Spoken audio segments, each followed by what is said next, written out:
I gave you my heart.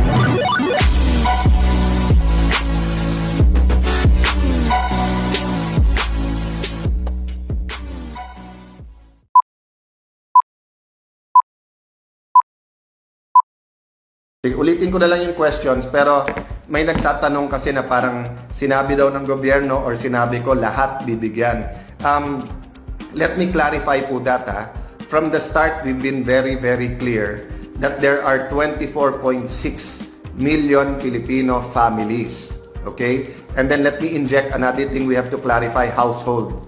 For the purpose of yung emergency subsidy program, yung 5 to 8,000 pesos, the government has been using household and families interchangeably. No, but let me go back to that. But anyway, so there's 24.6 million families or sometimes ginagamit ng gobyerno households, no? Ganon din sa 4Ps, there are 4.4 million families po ang mas technical na tama. Pero ginagamit din yung household, no? Okay. So based on that, yung 18 million are informal, part of our informal economy.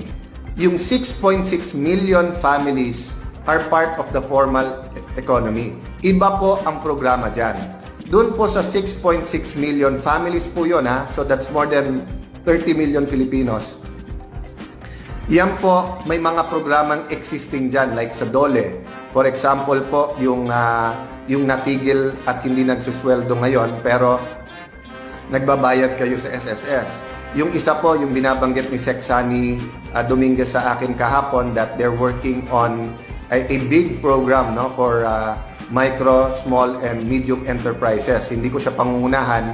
I told you this 2 weeks ago na that yung part of the stimulus is both big business and micro, small, and medium enterprise. At tingin ko tama na unahin nila yung micro, small, and medium enterprise because more than 90% of employment nandyan. So tutulungan nila yan para yung mga employees nun, no? So dun sa iba nagtatanong na may trabaho at hindi kayo nakakasweldo ngayon, maaring dun kayo sa 6.6 million kasama.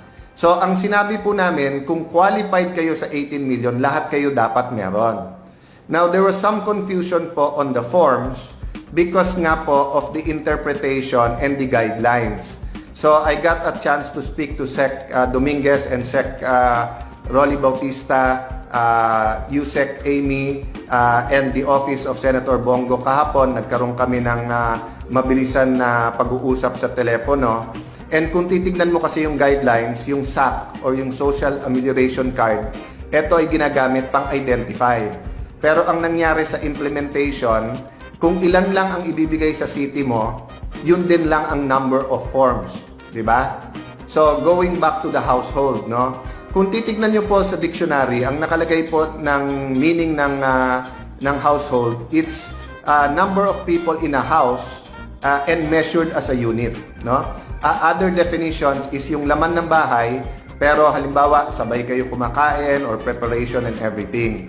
So to give you context, hindi po lingid sa kaalaman ng Department of Finance at ng economic team that in fact, in the Philippines, lalo sa highly urbanized, maraming pamilya sa isang bahay. So rather than mag-argue tayo kung sino tama, dictionary, etc., kasi nasa mga guidelines na yan, dun sa mga nakikinig na mag-implement, at tandaan nyo po, I'm addressing myself to the public, I'm addressing myself to the LGUs, hats off sa inyo. Sa inyo talaga bumagsak ang problema, pero pakiusap nga ng Pangulo at tulungan ng national government. And of course, I'm talking to the national government, specifically DSWD and the task force, no? So, to take out confusion, Tagalogin na lang natin o let's use the Filipino language. Ang isang bahay, maaring maraming pamilya. So, kung ang laman ng bahay mo ay 3 pamilya, at 2 pamilya doon ay qualified, edi yung 2 pamilya makakatanggap. Kung 3 pamilya ay qualified, yung 3. Kung 3 kayong nandyan at sa formal economy kayo, di ba? Example, hindi bahay, compound. So may mga kaibigan po ako sa compound nakatira, nandun pa yung magulang, 4 silang magkapatid, tig-isa silang bahay, yung bunso ay single, pero yung yung first, second at third na panganay ay meron ng pamilya, di ba? So actually, bibilangin mo ilan ang pamilya doon. So in dictionary terms, isang household yon, pero maraming pamilya. But as I said, because it's being used interchangeably sa mga guidelines, clarify namin, ang ibig sabihin ng household in this context is pamilya. So Tagalogin na lang natin, yung isang bahay maaring maraming pamilya. Okay? Pero wag niyo po sisihin si Mayor, wag niyo pong sisihin si Kapitan, because there are only two possibilities sa mangyayari. Kasi ibibigay at ibibigay sa inyo to. One possibility is that hindi kayo qualified, and that means may ibang programa that you will qualify pag kailangan ka nun. But not the ESP program, no? Yung Emergency Subsidy Program. So maraming ibang program, DSWD, DOLE, Department of Agriculture, and then may inaayos po ang economic team led by Sec Dominguez for micro, small, and medium enterprises. And then later on, with the business community at yung mga nag-a-advise and kasama Central Bank, there will be more programs for the economy, no? The second possibility is that kulang talaga.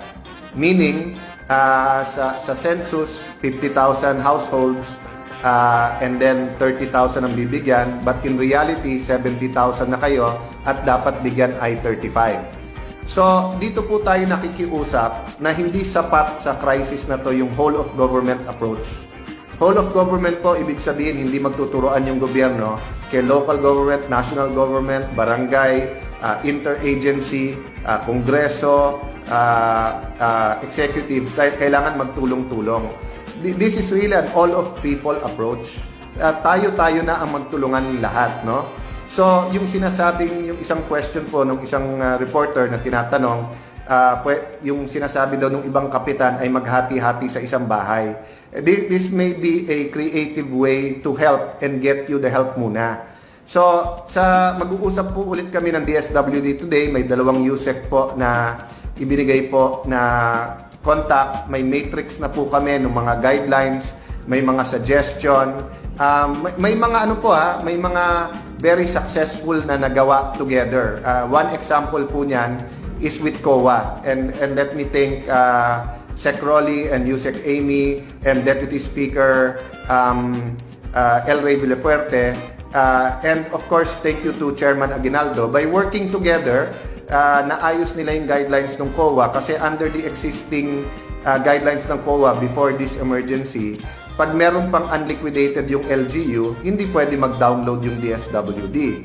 Pero kung hihintayin natin yan, meron mga LGU o marami, hindi mada-download yung ESP or yung Emergency Subsidy Program. So by working together, no, walang camera to, walang press release, by working together, the people I mentioned were able to put this together. Si Majority Leader Romualdez, marami din kausap everyday, no? Yung iba pong, yung ating pong economic cluster, si Joey Salceda, si Sharon Garin, si Congressman Kua ng Quirino, no? All of them are working. Si Chairman Yap, with Deputy Speaker Pulong, si Deputy Speaker Loren Legarda, no? So hindi ko na ma-mention lahat, pero walang cameras, walang press release, nakikipagtulungan. Another thing that we got done with DSWD is sa mga LGU ngayon, nauna na yung download ng pera kahit inaayos nyo pa yung forms and identification. Sa unang guidelines, baliktad, no? Or sa draft ng guidelines, hihintayin muna lahat. Tama po si Deputy Speaker El Rey na marami pong LGUs at napakalaking pera po na to, 100 billion per month. Mahirap yung banking process at yung ganito kalaking pera. So at least kung nasa inyo na pera, nada-download na, if you take 2 or 3 days to finish yung listahan bago ibigay, nasa inyo na yung pera, no? Another thing po that was got done, yung house to house, no? So sunod po yung sa March 21 meeting po, sinuggest po ng House panel na house to house po ang validation, ang delivery, at meron po tayong infographics na nakapost dito sa Facebook ko, no? Ang hindi pa po namin natatanggal dyan, at yan po ay gusto namin i-work out sa DSWD, yung pong liquidation, meron pa hong pirmahan o payroll. Kasi sa panahon po ngayon, hindi dapat tayo lumapit, may social distancing. Pangalawa po, the droplets can be on the ball pen, on the paper, no?